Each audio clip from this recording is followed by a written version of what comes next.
பிரியமானவர்களே, இயேசு கிறிஸ்துவின் நாமத்தில் உங்களுக்கு என் அன்பின் வாழ்த்துக்கள். எருசலேமிலே இது ஒரு முக்கியமான இடம்.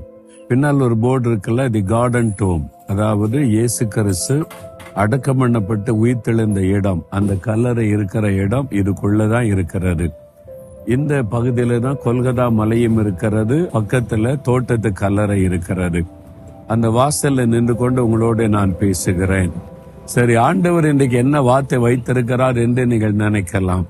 121 சங்கீதம் 5வது வசனம், கர்த்தர் உன்னை காக்கிறவர், கர்த்தர் உன் வலது பக்கத்திலே உனக்கு நிழலாய் இருக்கிறார். நிழலையும் உங்களையும் பிரிக்க முடியுமா? நீங்க எங்க போனாலும் நிழல் வந்துகிட்டே இருக்கும், பார்த்திருக்கீங்கல்ல? நிழலை தூரப்போ, என்னை விட்டு விலகி போன்னு சொல்ல முடியுமா? முடியாதுல்ல. அதே மாதிரி தான் ஆண்டவரும் நம்ம கூடவே இருப்பார். ஆண்டவரை நம்மை பிரிக்கவே முடியாது. அதனால்தான் இயேசுவோட நடக்க பழகுங்கள் என்று சொல்வதற்கு முக்கியமான காரணம். அவர் சொல்லுவார், உன்னை விட்டு நான் விலக மாட்டேன், உன்னை கைவிட மாட்டேன்னு சொல்லி. எதுக்கு என் கூடவே வர்றாரு ஆண்டவர் சொன்னா, உங்களை காத்து கொள்ளுவதற்காக. கர்த்தர் உங்களை காக்கிறவர் என்று வசனம் சொல்லுதில்லை. ஏன்னா நமக்கு நிறைய ஆபத்து இருக்கிறது. ஒரு பொல்லாத உலகத்திலே வாழுகிறோம். மனிதரால் வரக்கூடிய ஆபத்து இருக்கிறது, பொல்லாத ஆவிகளால் வரக்கூடிய கண்ணுக்கு தெரியாத ஆபத்து இருக்கிறது, இருக்கையினால் வரக்கூடிய ஆபத்து இருக்கிறது. எத்தனை விதமான ஆபத்துகள் நமக்கு இருக்கிறது. அப்ப ஆபத்து நிறைந்த உலகத்தில் இருக்கிறதுனால ஆண்டவர் என் பிள்ளைகளை நான் பாதுகாக்கணும், அதனால உன் கூடவே இருந்து உன்னை பாதுகாப்பேன்னு வாக்கு கொடுக்கிறார். அதனால தான் நிழலை போல கூட இருக்கிறாராம். நீங்க எங்க போனாலும் நிழல் தொடர்ந்து வருவதை போல ஆண்டவர் கூடவே வருவார். அதுதான் தேவன் நமக்கு கொடுக்கிற வாக்கு தத்துவம், பெரிய பாதுகாப்பு. கர்த்தர் நம்மை பாதுகாக்கும் போது யாருமே நம்மை சேதப்படுத்த முடியாது, நம்முடைய வாழ்க்கையில பாதிப்பை உண்டாக்கவே முடியாது. ஏன்னு சொன்னா, அவர் வானத்தை பூமி உண்டாக்கின சர்வ வல்லமை உள்ள தேவன்.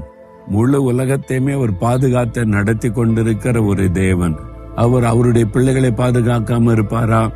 அவர் உங்களை பாதுகாப்பார். இன்னைக்கு ஏதோ ஒரு ஆபத்தான சூழ்நிலை உங்களுடைய வாழ்க்கையில வந்திருக்கலாம். நீங்க வேலை செய்யற இடத்துல, அல்லது வசிக்கிற சூழ்நிலையில, உங்களுடைய பிசினஸ் காரியத்துல உங்களுக்கு ஆபத்து உண்டாக்குற மனிதர்கள், அல்லது உங்களுடைய சரீரத்தில நோய்களை கொண்டு வரக்கூடிய ஆபத்துகள், நோய் கிருமிகள், இந்த மாதிரி ஏதோ ஒரு ஆபத்தான சூழ்நிலை உங்களுக்குள்ள பயத்தை கலக்கத்தை கொண்டு வந்திருக்கலாம்.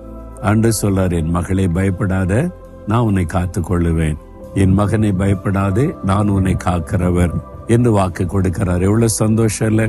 நம்மை பாதுகாக்கிற ஆண்டவர் சிலுவிலே நமக்காக தன்னையே பலியாய் கொடுத்தவர், தன் ஜீவனையே கொடுத்த ஆண்டவர் நம்மை பாதுகாக்க மாட்டாரா?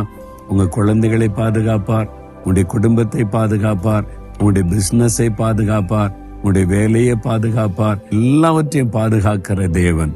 அதனால பயப்படாதபடி, ஆண்டவரே நீர் என்னை காத்து கொள்ளுகிற தேவன் என்பதை விசுவாசிக்கிறேன், எனக்கு நிழலாக இருக்கிறீர், நான் எங்க போனாலும் கூடவே வருகிறீர், முக ஸ்தோத்திரனை துதித்து கொண்டே இருங்க. நீங்க ஆச்சரியமான மாற்றத்தை உங்களுக்குள்ள முதல்ல காண்பீங்க. பயம் போயிரும், கலக்கம் போயிரும், ஒரு சிறிய சந்தோஷம், விசுவாசம் பெறுகிறோம். இப்ப சொல்லுங்க, ஆண்டவரே நீர் என்னை காத்து கொள்ளுகிற தேவன் என்பதை விசுவாசிக்கிறேன், எனக்கு நிழலாக எப்பொழுது என் கூடவே இருந்து என்னை பாதுகாத்து வருகிற தேவன், அதனால எதற்கும் நான் பயப்பட மாட்டேன். இந்த சூழ்நிலைகள் மாறும், நன்மை உண்டாகும். இயேசுவின் நாமத்தில் ஜெபிக்கிறேன். ஆமேன், ஆமேன்.